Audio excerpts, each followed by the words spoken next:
अस्सलाम वालेकुम। आप हमारा YouTube channel voice of overseas देख रहे हैं। मैं हूं आपका दोस्त तौकीर साजिद। आज की मालूमात में शामिल करते हैं जो दोस्त बलाग हरूब हो जाते हैं उनके सवालात हैं काफ़ी हद तक। तो जो बलाग हरूब हो जाते हैं उसके कितने दिन बाद कफील उनका बलाग इल्गा कर सकता है, यानी कैंसिल कर सकता है। तो वो है 21 डेज जो है वो है आमिल के, यानी कि मुसस्से का या किसी कंपनी का है तो वो 21 दिन के हैं। साखास आमिल मंजली है, क्योंकि अभी अबशर से सिस्टम जो है बलाग साखास और आमिल मंजली का गवर्नमेंट ने हटा दिया है, तो इसलिए उसके 14 डेज हैं। 14 दिन में वो आप अपना बलाग कैंसिल करवा सकते हैं। बाकी अगर 6 महीने तक अगर कोई वीज़ा आपका साखास और आमिल मंजली का कफील नहीं निकलवाता तो शमेसी से जाकर 1000 चलान पेड करके वो आपका बलाग कैंसिल कर सकता है।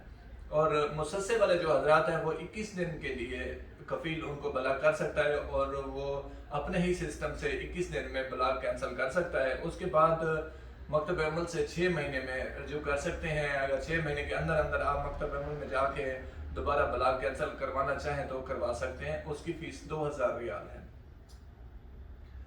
दोस्तों ने सवाल किया कि साखास और आमिल मंजली वाले जिनका इकामा में इंतहाई है वो क्या ट्रांसफर ले सकते हैं। साखास और आमिल मंजली को स्पेशल वीज़ा है, तो कफील की इजाज़त के बगैर मौजूदा जो कफील है, चाहे इकामा में इंतहाई है चाहे बाकी है, उसकी इजाज़त के बगैर आप तनाज़ुल किसी सूरत नहीं ले सकते।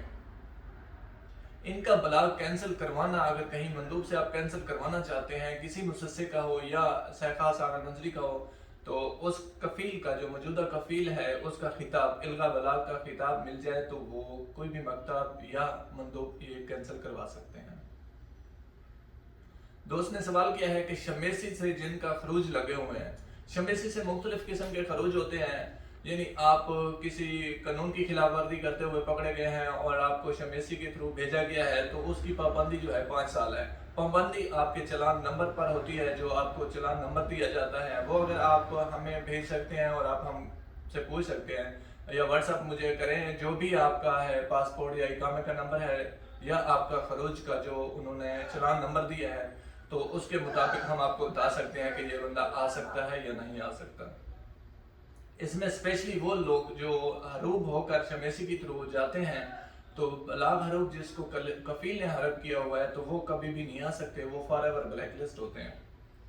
बाकी किसी भी मामलात में 5 साल की छूट है, 5 साल के बाद वो दोबारा सऊदी अरब में इंटर हो सकते हैं। इसमें सिर्फ हज और उम्रा, जिसके बाद आप कभी भी हज और उम्रा पे आना चाहें तो वो आ सकते हैं, उसके लिए क्वार्टर नंबर जारी नहीं होता। इकामा अगर ख़त्म हो और चाहे वो किसी भी या बलाग हरूब है या इकामा में इंतहाई है, उस पर आप फाइनल एग्जैक्ट अपनी एम्बेसी से, पाकिस्तान के लिए तो खुला हुआ है कि अपनी एम्बेसी से जाकर आप फाइनल एग्जैक्ट लगवा सकते हैं। और किसी दोस्त का एम्बेसी में कोई इस तरह का तरीका नहीं है या उनको समय नहीं है तो वो मेरे व्हाट्सएप नंबर पर डिस्क्रिप्शन में दिया हुआ है, वो मेरे साथ रब्ता कर सकते हैं, उनको तरीक़ाकार बता दिया जाएगा और जिस हद तक कोशिश होगी कि हम उनके साथ ताउन कर सकेंगे ताउन करेंगे। तमाम दोस्त अपना बहुत सारा ख्याल रखिएगा। अल्लाह निगहबान। अस्सलाम वालेकुम।